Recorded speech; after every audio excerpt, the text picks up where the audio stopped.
We take you through all the health trends that defined 2025 and also which are the ones that will rule 2026. Let's start with 2025 first.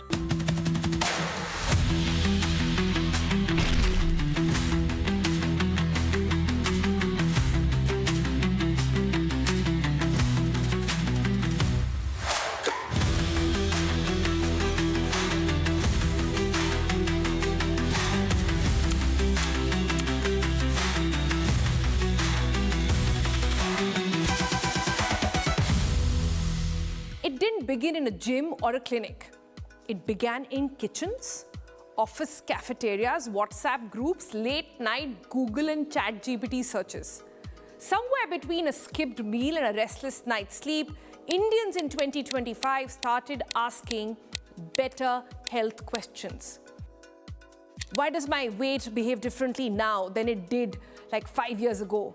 Why does my stomach feel unsettled even when I'm eating normally? Why am I exhausted despite being medically fine? And perhaps the biggest question of all, how long can I realistically keep living like this? This year, 2025, health stopped being a checklist of annual tests and crash diets. It became a conversation. Ongoing, sometimes uncomfortable, often expensive, but increasingly informed. From blockbuster weight loss injections to fiber-packed plates, from gut bacteria to longevity goals, 2025 marked a shift in how Indians understand their bodies. So here are the health trends that defined the year and why many of them are likely to shape the whole decade ahead. Number one on our list, it has to be the arrival of GLP-1 therapy in India with a bang. Few health stories in 2025 generated as much buzz as the arrival of injectable weight loss drugs in India. What has dominated global headlines for years finally landed on Indian pharmacy shelves, and the demand, that exploded. Mounjaro, Wegovy, Ozempic, already household names abroad, entered the country with enormous expectations. Originally developed to treat type 2 diabetes, these medicines work by mimicking gut hormones that regulate blood sugar, suppress appetite, and increase the feeling of fullness. Weight loss, once considered a side effect, quickly became the headline act. Within months of their rollout, sales number told a striking story. Despite monthly costs ranging from roughly 9,000 to 25,000, these drugs flew off the shelf. In October, in fact, Mounjaro clocked around 100 crore. Let me get that number again. In October, Mounjaro clocked around 100 crore in sales, overtaking even the long-established antibiotics to become India's top-selling drug, a position it retained even in November. Wegovy, initially slower off the blocks, responded aggressively. Its Denmark-based maker slashed prices by nearly 40% and launched Ozempic, a diabetes drug widely used off-label for weight loss to capture the bigger slice of India's fast-growing metabolic health market. What followed was a full-blown pharmaceutical turf war. And the price is enormous. India is home to world's second largest diabetic population and the third largest number for people living with obesity. But beyond the sales, charts and brands battled. Something deeper was happening. For the first time, expensive long-term obesity treatment was being openly embraced, not dismissed as vanity or indulgence. Drugs costing tens of thousands of rupees a month don't just become blockbuster or bestseller unless mindsets have shifted. In 2025, more Indians began to accept obesity as a chronic medical condition, closely linked to diabetes, closely linked to heart attacks, joint problems, early mortality, rather than just a cosmetic failure, rather than just considering you a lazy fat person. Equally telling was that there was demand that came. It wasn't limited to metros or celebrity clinics. Tier 2, Tier 3 cities are also showing uptake, signaling the aspirations around health, appearance, and longevity now cut across geography. The message was clear. Health is no longer an afterthought, and investing in it, even heavily, feels justified.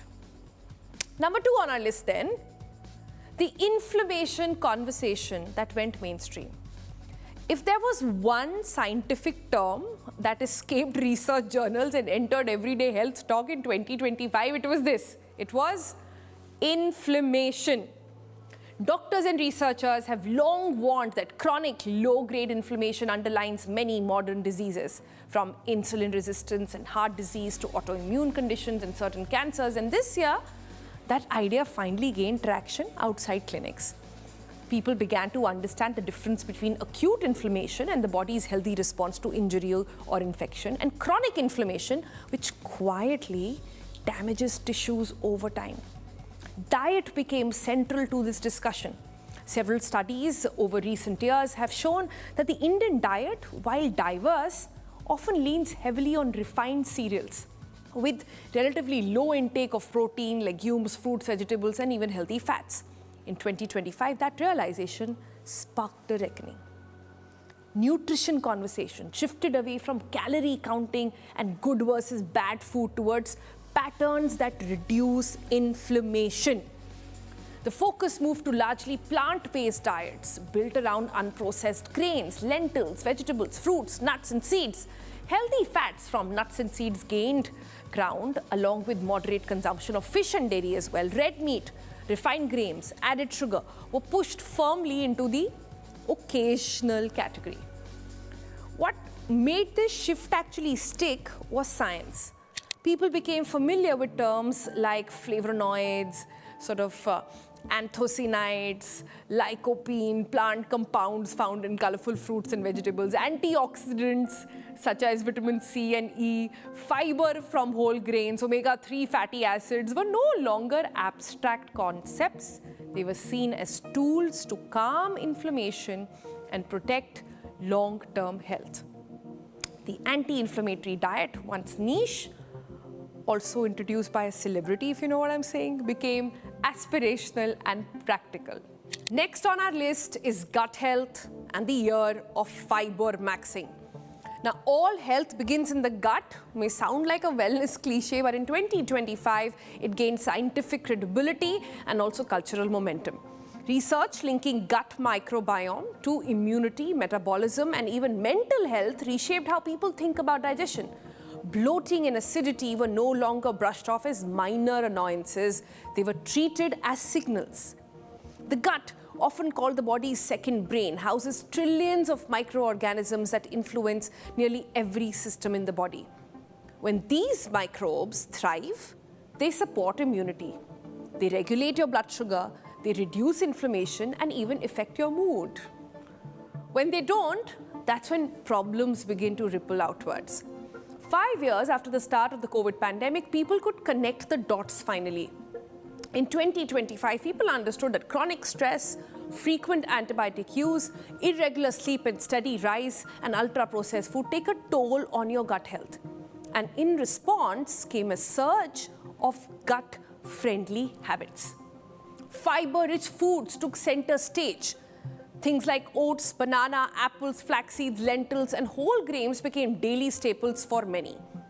Polyphenol-rich foods like green tea, berries, even dark chocolate earned a sort of health halo. This trend came to be known as a very catchy phrase, I'm sure you know by now, called fiber maxing. The idea was simple: feed the good bacteria so they can do their job. Equally important was what people began to avoid. Refined sugar, packet snacks, highly processed foods were increasingly recognized as disruptors of gut balance. The short-term pleasure they offered no longer outweighed the long-term discomfort. Urban Indians dealing with bloating, constipation, insulin resistance, unexplained fatigue were often the first adopters. But the message spread quickly. A healthy gut isn't about digestion alone. It's about energy, immunity, and resilience.